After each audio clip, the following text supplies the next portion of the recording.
आज की कहानी एक ऐसे हवाई हादसे की है जो इतिहास में सबसे बड़ी वीरता की कहानियों में से एक बन गई है। ये कहानी है उरुग्वे फ्लाइट 571 की, जो 13 अक्टूबर 1972 को एंडीज पहाड़ों में दुर्घटनाग्रस्त हो गई थी। 45 लोगों में से केवल 16 ही जीवित बचे थे और उन्होंने 72 दिनों तक बर्फ से ढके पहाड़ों में फंसे रहने के बाद भी बचाव पाया। दोस्तों नमस्कार, कैसे हैं आप सब? उम्मीद करता हूँ कि आप सब लोग अच्छे होंगे। आज हम एक ऐसी कहानी लेकर आए हैं जो आप सुनकर देखकर रोंगटे खड़े हो जाएंगे। बाहर का तापमान खून जमा देने पर उतारू था तो पेट की भूख हाथों को जलाए दे रही थी। साउथ अमेरिका आगे एंडीज पर्वत की किसी अनजान जगह पर फंसे उन लोगों के पास उनके क्रैश हुए प्लेन के मलबा और उनके साथियों की लाशों के अलावा और कुछ नहीं। कहानी किसी के भी रोंगटे खड़े कर सकती है। -30 डिग्री की हड्डियां जमाने वाली ठंड के बीच कई दिनों से भूखे कुछ लोग उखड़ती सांसों के साथ अपनी मौत का इंतजार कर रहे थे। साउथ अमेरिका के एंडीज पर्वत की किसी अनजान जगह पर फंसे उन लोगों के पास उनके क्रैश हुए प्लेन का मलबा और अपने साथियों के लाशों के अलावा कुछ नहीं था। बात वर्ष 1972 की है। गोल्ड क्रिश्चियन क्लब ने मोंटेविडियो उरुग्वे से अपनी रग्बी टीम को सैंटियागो चिली ले जाने के लिए उरुग्वे एयरफोर्स का एक चार्टर प्लेन बुक किया गया। इसका नाम था उरुग्वेयन एयरफोर्स फ्लाइट्स 571 या फेयरचाइल्ड। 12 अक्टूबर को ट्विन इंजन वाले फेयरचाइल्ड टर्बोप्रॉप ने कैरास्को अंतर्राष्ट्रीय हवाई अड्डे से उड़ान भरी, जिसमें 5 चालक दल के साथ 40 यात्री बैठे थे। क्लब के सदस्यों के अलावा दोस्तों, परिवार और अन्य लोगों को भी विमान में बैठाया गया था ताकि प्लेन की जो बुकिंग लागत है वो निकाली जा सके। मौसम के चलते उन्हें मेंडोजा अर्जेंटीना में रुकना पड़ा। अब नए रूट से चिली पहुंचने के लिए इंडीज पहाड़ी को पार करना था। फेयरचाइल्ड को लगभग 22,500 फीट तक की ऊंचाई तक उड़ान भरने के लिए ही बनाया गया, जहां से विमान सुरक्षित रूप से इंडीज पर्वत श्रृंखला को पार कर सके। सभी यात्री उस फ्लाइट में बैठ चुके हैं। अब फ्लाइट उड़ने वाली है। फ्लाइट उड़ रही है।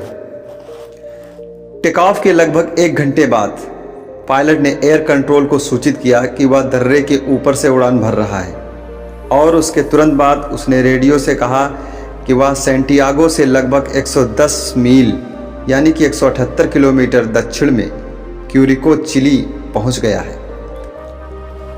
असल में जब यह पायलट ये सूचना दे रहा था तो उसका अंदाज़ा शायद गलत था और ये गलती जल्द ही क्रू को बहुत भारी पड़ने वाली थी। विमान अभी भी एंडीज में ही था। पायलट की गलती से अनजान एयर कंट्रोल ने उन्हें लैंडिंग के लिए अपनी ऊंचाई घटाने के लिए कहा। इसके बाद चिली एयर कंट्रोल का संपर्क विमान से टूट गया। फेयरचाइल्ड अपने 45 यात्रियों के साथ एंडीज में खो चुका था। उधर ऊंचाई कम करते ही विमान पहाड़ियों की हद में आ गया। पहले विमान का दायां पर पहाड़ी से टकराया और क्रैश होने से पहले बायां पर भी टूट गया। ये क्रैश इतना जबरदस्त था कि 12 लोगों की मौके पर ही मौत हो गई। जिंदा बचे 33 लोग अब 11,500 फीट की ऊंचाई पर -30 डिग्री सेल्सियस की ठंड में फंस चुके थे। दूसरी ओर एयर कंट्रोल ने विमान की तलाश शुरू की, मगर वो जल्दी ही समझ गए कि प्लेन की लास्ट लोकेशन गलत थी। रेस्क्यू ऑपरेशन इंडीज की तरफ मोड़ दिए गए, मगर बर्फ से ढके दर्रों में सफ़ेद प्लेन को देख पाना बहुत मुश्किल था। इसके अलावा रेस्क्यू टीम ने भी जल्द ये मान लिया कि ऐसी परिस्थितियों में कोई जिंदा नहीं बच सकता। उधर 8 दिनों के सर्च ऑपरेशन के बाद रेस्क्यू टीम वापस लौट गई। कहानी का दर्दनाक हिस्सा तो बीत चुका था, मगर खौफनाक हिस्सा अब शुरू होने वाला था। जिंदा बचे 33 लोगों में से अधिकांश घायल थे। उन्हें भयानक ठंड, भूख और प्यास का सामना करना था। प्लेन में खाने के लिए जो कैंडी और वाइन थे वे भी जल्दी खत्म हो गए। 1 सप्ताह बीतने के बाद भूख और प्यास इतनी बढ़ गई, ऐसे में उनके सामने बस एक ही रास्ता बचा था। भयानक हालातों में जिंदा रहने की जिद ने उन्हें नरभक्षी बना दिया। अपना पेट भरने के लिए वे उन्हीं साथियों की लाशें नोचकर खाने लगे जो कुछ दिन पहले तक अपने दोस्त या सगे संबंधी हुआ करते थे। इस सब के बाद भी उनकी परेशानियां कम होने के बजाय भी अभी और बढ़ने वाली थी।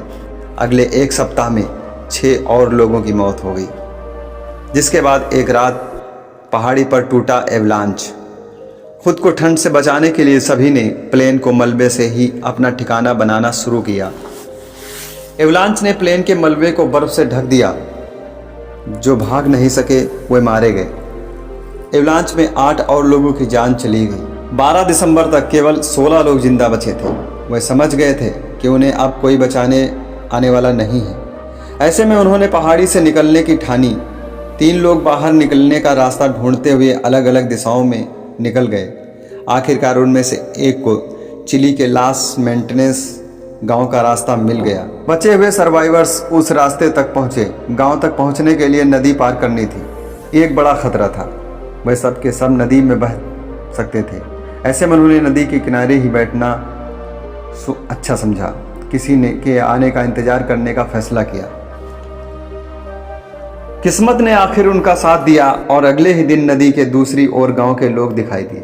नदी के शोर के बीच बातचीत करना मुमकिन नहीं था, इसलिए उन्होंने एक कागज पर संदेश लिखकर उसे पत्थर पर लपेटा और दूसरी ओर फेंका। गांव के लोगों ने उनकी बात समझी और 22 दिसंबर को रेस्क्यू मदद के लिए पहुंच गया। खराब मौसम के चलते पहले दिन केवल 6 लोगों को ही रेस्क्यू किया जा सका। बाकी 8 लोग को एक दिन और इंतजार करना पड़ा। 72 दिनों तक जिंदा बचे लोगों की कहानी ने पूरी दुनिया का ध्यान खींचा। घर लौटने के बाद उन लोगों ने बताया कि उन्हें जिंदा रहने के लिए नरभक्षी बनने पर मजबूर होना पड़ा। उनकी कहानी पर कई किताबें लिखी और कई फिल्में बनी।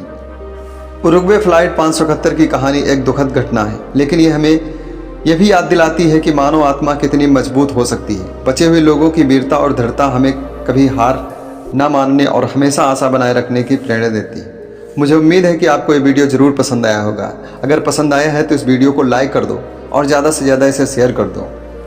अभी तक हमारे चैनल को सब्सक्राइब नहीं किया है तो सब्सक्राइब कर लो और पास में लगी बेल आइकन को जरूर प्रेस कर दो। मिलते हैं किसी ऐसे ही रोमांचक वीडियो के साथ। तब तक बने रहो, खुश रहो, मस्त रहो।